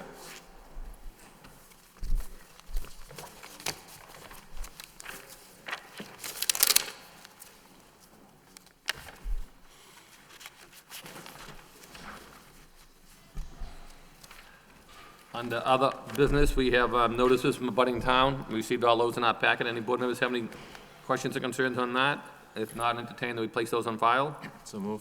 Motion made and second. All in favor, say aye. Aye. Motion carries. We do have a couple of matters from the zoning board of appeal notices. Now, before us for recommendation only, and these matters will be for a public hearing on May 24th before the zoning board of appeals. The first matter is for a variance, and is Esteen and Land Co. at 43 Floyd Street. This is to convert a single-family to a two-family without required lot area per dwelling unit persistent to Article 5, Section 5.1, Table of Dimensional Requirements of the zoning ordinance. So they're indicating that they want to convert a single-family to a two without the required lot area per dwelling.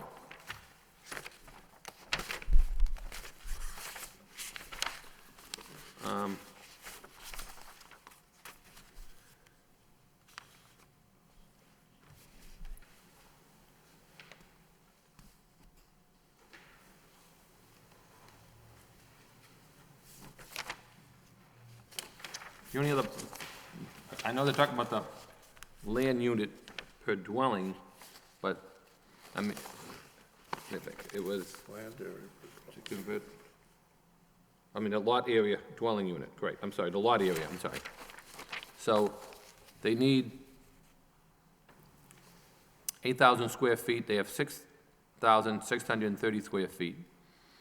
They also, a shot on the front yard, where they need 15, they only have 4.3. They've also shot on the side yard, where they need 10 minimum per side, a total of 25. On one side, they only have 4.8.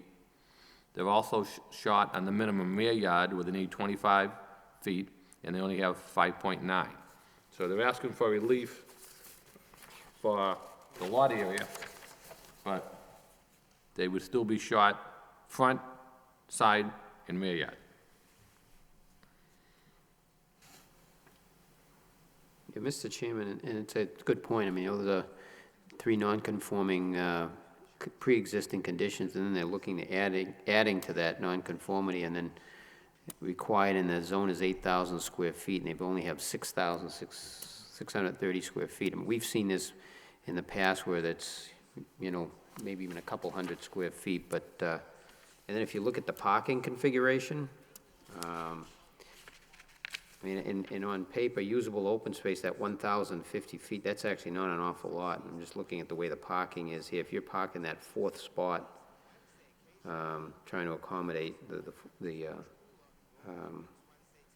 required parking for the two-family, I certainly wouldn't be in favor of recommending approval for a variance for this.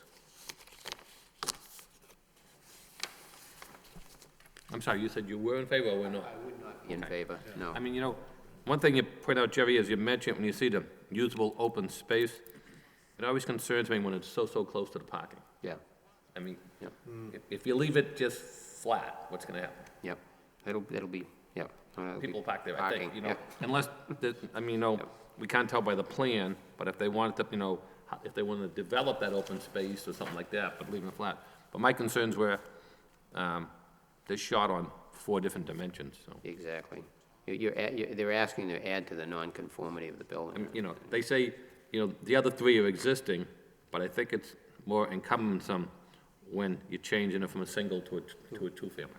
I mean, if it was just a single family and they were gonna keep it as a single family and maybe change the plan a little bit, then I could see where those sides, rear and front yard might still be something that we'd consider if the building was already existing, but now to change it to a 2, I think it changes a lot of it, but. And one of the issues I have with that, Mr. Chairman, especially when we went over the the new zoning code at great length, especially with lot area per dwelling unit. That was always, would always come out of the discussion is that's what you use to regulate density on the site.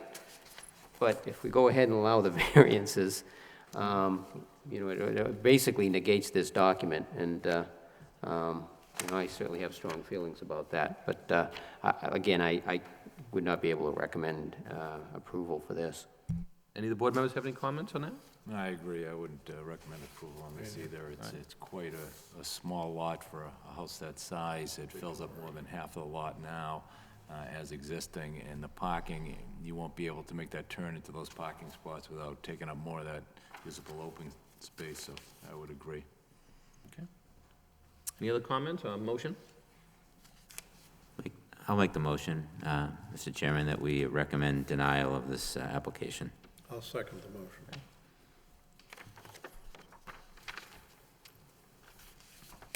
And basically, the reasons for those would be the size of the lot, the front yard, side yard, and rear yard? Yeah. Okay. You have that, Aaron, for those 4 reasons? Okay, thank you. Moving along, the next matter is for a variance, and the applicant is Doreen Jones. Property is located at 89 Wollaston Street, and this is a suburban, single-family zone.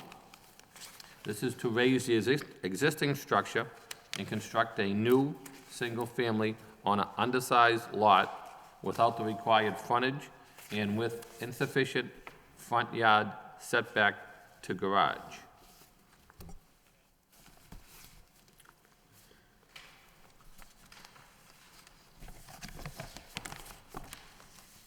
In the application, they indicate that this is an existing property house, has a termite problem. They want to knock down the existing home and build a new one.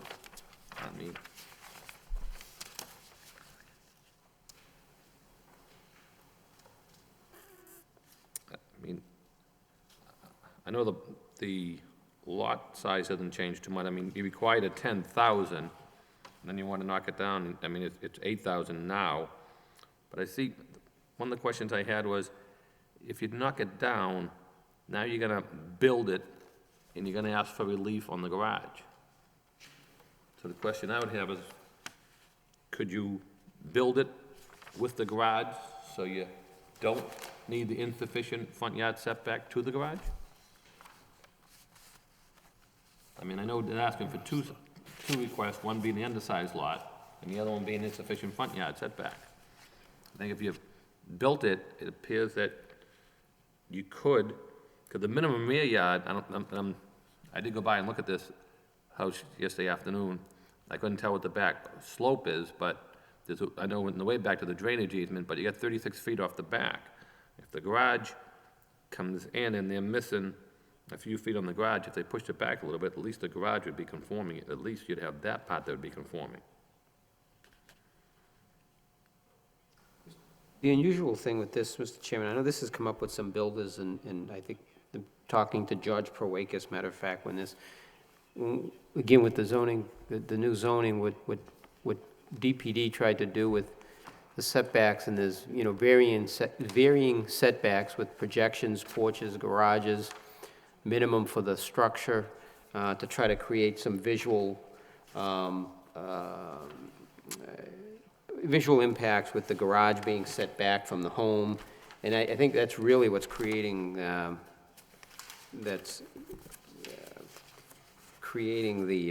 variance here, is the fact that, we're looking for a 30-foot setback for the garage, but yet the home could be 25.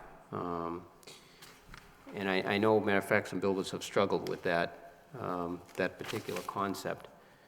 And we're actually still getting, in essence, we're still getting the varying look of the home. I think the garage comes out more than the porch structure, from what I can see. It's a unique design.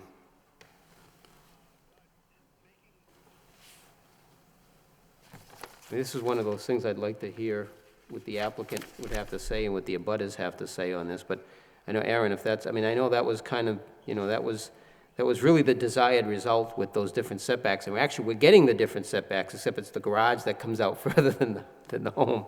You're absolutely right. That's exactly why those different setbacks were created, was to minimize the presence of the garages. Because particularly in the traditional districts, but really in all residential districts in the city of Lowell, the traditional housing type, it was, the parking garage was minimized. It was smaller, if even existing on the front facade, and sometimes it was a separate building further back. And what it does is it really creates a better presence on the street. It's a better modulation between the public and private space. So that's exactly the intent, was to actually switch that. Suppose if they just switched it and had the front at 25 feet and the garage further back, that would actually be falling into the intent of the zoning was trying to do. Right. I mean, if I was on the ZBA, I'd be working with that, with the It petitioner. does look like the proposed dwelling, although it's substantially bigger than the house that's being removed, is further back than the house is right now. If that line is correct, the existing home to be removed looks like it's closer to the street than even the garage would be. But it looks like if they could move this thing back 5 feet, it would fit the dimensional requirements except for the lot frontage, which they can't meet anyway, because they only have 70 feet of frontage, but I don't know if there's some reason that they couldn't move it back 5 feet and fit it in there. I suppose it's better to take down that old house and replace it, but I'd be concerned as to, as Jerry said, why it has to be built there.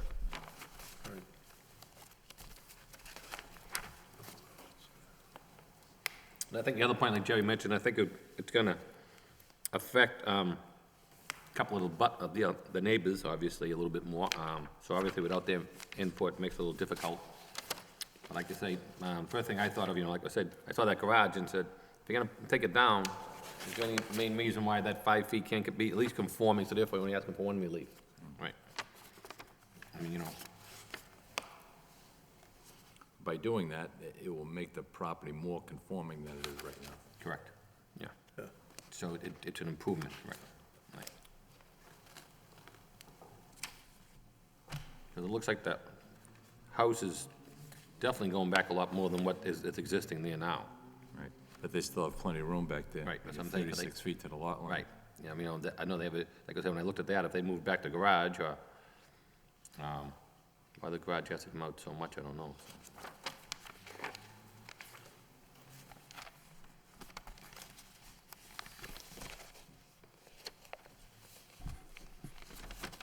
Mr. Chairman, I make a motion that we would not make a recommendation in light of, again, testimony with the petitioner and in abutters. I think as it sits, there's some issues, but I think that, I think there's something that could be worked out here. I just would, personally, again, not seeing, I would hate to give a negative recommendation, because I think the elements are there, it's just, I think it would need some work with the board. So again, my motion would be not to, absent testimony from neighbors and the petitioner, I would recommend that we do not give a recommendation on this. Yeah, I'd second that. Mr. Chairman, if I could just add to that maybe we suggest dialogue with the applicant to try and position the dwelling such that it becomes more conforming and thus more appealing from a zoning standpoint. I mean, so at least try to make the garage conforming, so the front Yeah, yard set make- back? Exactly. Yeah. I mean, because then you're looking for less of relief, so I mean, Right. Well, as Mr. Claremont pointed out, if you just take the whole thing and move it 5 feet back, you're more conforming than you are now. And actually, I think it's probably a good project because you're getting a brand-new home, and it's going to be more attractive. And So there's a motion made with discussion. All in favor, say aye. Aye. Aaron, you clear on what that motion basically is? I'm good, thank you. Just so, would encourage the fact that at least the garage be conforming, and maybe if the project could be moved back, and then the whole site could be conforming, so, thank you. Moving along on that, we have And the next matter is for variance, and the applicant is K. William Kokorian, and this is on 96 Alma Street, and this is traditional single-family.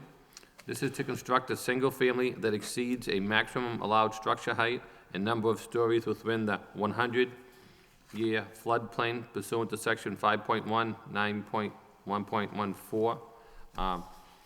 This one also kind of goes hand in hand with the next one that's on, because these two houses are side by side. And this one is 87 Lafayette Street, and this is the same relief they're requesting, to construct a single family that exceeds the maximum allowed structure height and number of stories within the 100-year floodplain pursuant to sections 5 and 9. This was allowed by the zoning board of appeals back in May of '07. I can remember going out there and looking at these two houses side by side, and then they weren't acted on within a 2-year period, and then they filed for an extension, and that ran out, I think they finally, I think that it ran out sometime in '09. So this is basically one of those things where they allow the water to flow through the basement, and that's the reason why they want to go up. 'Cause I remember when this first came before us, and I was reading this application, I'm saying, wow. And so I remember going out there and looking at these, and if you look at the plot plan on one, if you notice, the locus, these houses are side by side, so it's the same consideration on both of them. Obviously, we can vote on them individually, but the reliefs requested are the same. The houses were side by side. I mean, they still are side by side. So they did have, it was allowed by the zoning board of appeals.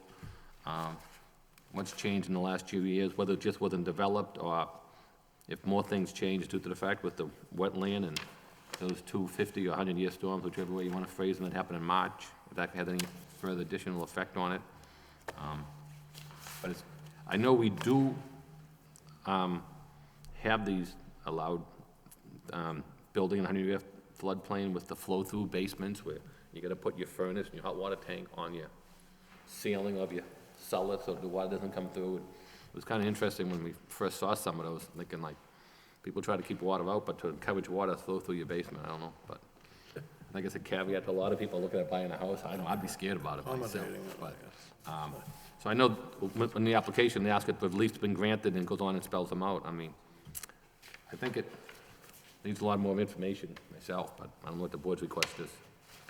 Yeah, I was totally confused. Mr. Chairman, I remember this, I can't remember, I think that was predated before I was on the board, but I know, actually from a neighborhood perspective, we looked at this and had issues with it, because that home in the middle is not a flow-through, that's a traditional home foundation, and what they're looking for is relief from the height requirement. Build it And up. yeah, I mean, from a visual standpoint, if you've seen some of these flow-through homes, they're not very attractive. Some of them are, they're better than others, depending upon the elevation level. I've seen some look, obviously, again, some look better than others.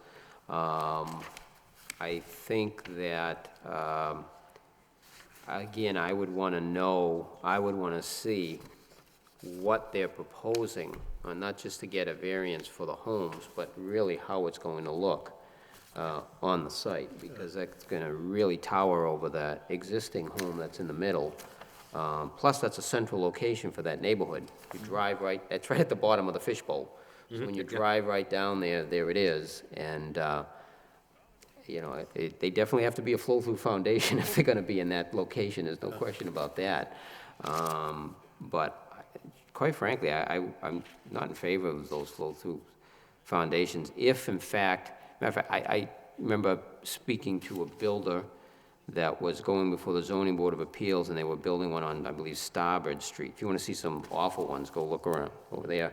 But, and I was suggesting that they try to come up with a design of a ranch with a flow-through foundation, so that you're really, it's 2 stories high, but it's a 1-story ranch, so that you're not, yeah, and that fell on deaf ears, but maybe I'll talk to an engineer and come up with my own design at some point. But again, when they're looking for the height variance in these residential neighborhoods, I have reservations against that. And again, from a just attractive standpoint, they just have a potential to look just awful, to be honest with you. again, it becomes the pride of ownership. Obviously, somebody that landscapes it very nicely can probably, you know, make it look a little better, but I wouldn't be in favor of approving this. Any other board members have any comments, or? Jerry, do you want to make that in the form of a motion, if no further discussion from anyone? Yeah, I make a motion that we recommend denial for this petition, Mr. Chairman. And that's on the 96 Elma Street? Okay. Both Elma and Lafayette. I'll second the motion. Okay. All in favor, say aye. Aye. Chair votes yes. I will abstain on that. Okay, on both of them or just the On first one? both. Okay, all right. So again, we'll do the same motion on the second one. All in favor, say aye. Aye. And one abstention. So we have recommendation for denial on both of those matters with one abstention. Okay. Moving along on the agenda, any general correspondences? Aaron, I'll touch with you first. Any comments or correspondences for the board's consideration? I know you handed out us some stuff in the package, and we also received the new notice tonight from NEMCOG. Yeah, I just wanted, that's really the only thing I wanted to point out, that I received that today. I wanted to make sure that the board got that. That's the next agenda for the NEMCOG meeting. And other than that, I think that's it. Any board members have any communications to share with the board? Mr. Chairman, I just want to point out that I'm much happier with Aaron sitting over there. Yeah, I can just had that see him, thought, I can hear him. I think that this is a makes sense. configuration that we should stick with. Gotta give him a nameplate. So we gotta get him. Yeah, you gotta get I thought we covered that last time. I don't know. you gotta turn it around, I guess. The camera's broken. Okay, I'm gonna watch the replay and see how he comes off over there. all right. We'll work on my poker face a little bit, right? I'll have no further correspondences. I would entertain a motion to adjourn. So moved. So moved. Motion made in second. All in favor, say aye. We are adjourned. Good night, and thank you, everyone.